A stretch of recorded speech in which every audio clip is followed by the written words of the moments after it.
Welcome back to MistykVerse. My name is Mandy, aka Mystic, and today we are doing our reading for April 3rd, 2023. And today's card is Death of a Star. Now that might look a little scary. It's kind of like getting the devil card, I suppose. But this card is not entirely about negative things.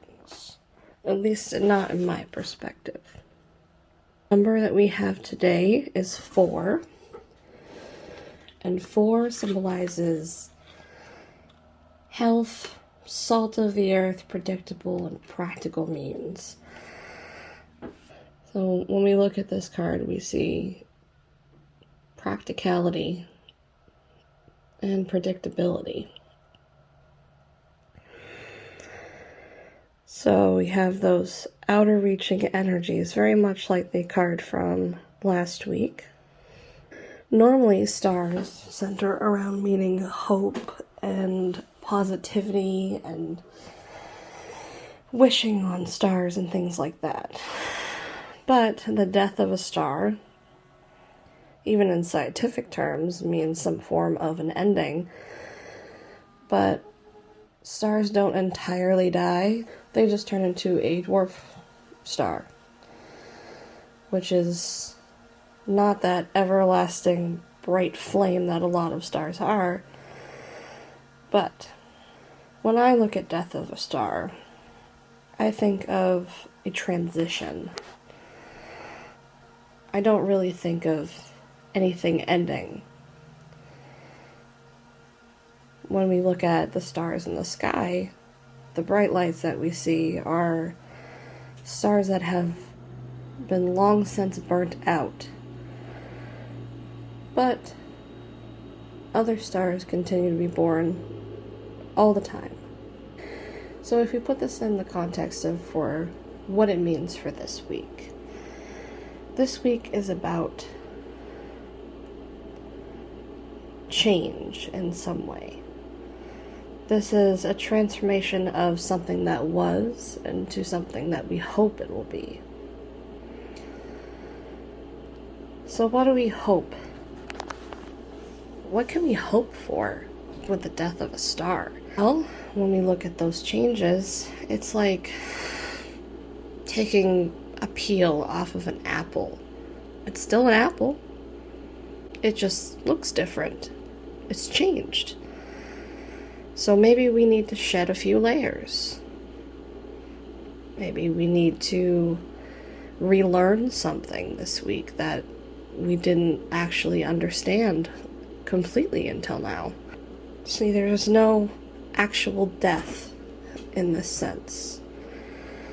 It is more along the lines of evolving. Maybe there's a part of yourself that you are having a hard time facing that you need to look a little closer. What is it that I'm not understanding about this situation? Think of it in that kind of question.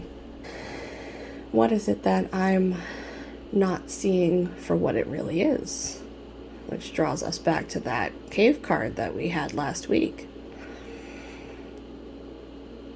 If we look at that symmetry of that star,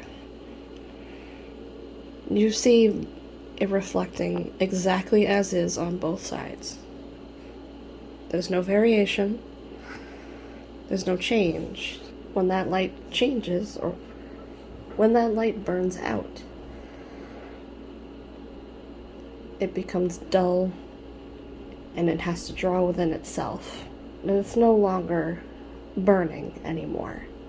So what do we need to do in order to reignite that star, reignite that hope and that bright possibility, that wish that we need? We need to step within that transformation, be willing to accept that there is something different, and acknowledge it, validate it, and move forward.